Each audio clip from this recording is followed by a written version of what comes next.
વડોદરાના સાવલીના રોડના બ્રિજના કામમાં ભ્રષ્ટાચારનો પર્દાફાશ ખુદ ભાજપના ધારાસભ્ય કેતન ઇનામદારે કર્યો।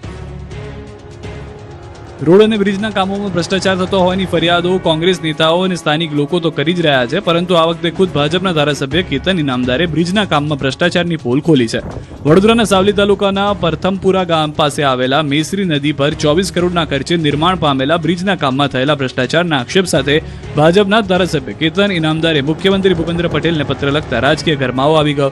છેલ્લા 5 મહિનામાં બીજી વખત સીએમને પત્ર લખીને તેમણે અધિકારીઓ સામેની નારાજગી વ્યક્ત કરી। તેમણે કહ્યું કે બ્રિજ પરના રસ્તામાં તિરાડો તથા આરસીસી ઉખડી ગયેલો જોવા મળેલ છે, જે ખૂબ જ ગંભીર બાબત છે। નબળા કામોને કારણે સરકારની નામના ખરડાઈ રહી છે। ધારાસભ્યએ આ મામલે જવાબદાર અધિકારીઓ સામે વિજિલન્સ તપાસ કરીને કડક કાર્યવાહી કરવા રજૂઆત કરી છે। ત્યારે આ મુદ્દે રાજ્ય સરકારના પ્રવક્તા જીતુ વાઘાણીએ ખાતરી આપી કે જવાબદારો સામે કાર્યવાહી થશે।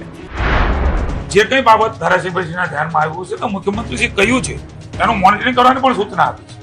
ક્યાંય પણ કોઈ અધિકારી અથવા તો કોઈ કોન્ટ્રાક્ટર આમાં સંડોવાયેલા હોય તો રાજ્યની સરકાર એમને છોડવા માંગતી નથી।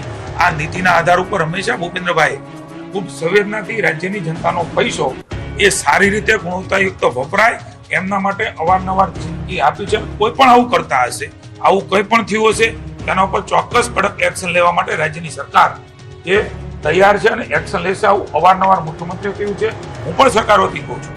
આવી કોઈ પણ ગડબડી ક્યાંય પણ થતી હોય તો રાજ્યની સરકાર ચલાવવા માંગતી નથી, એમના ઉપર ઠોસ એક્શન લેવામાં આવશે, ભૂતકાળમાં પણ લીધા।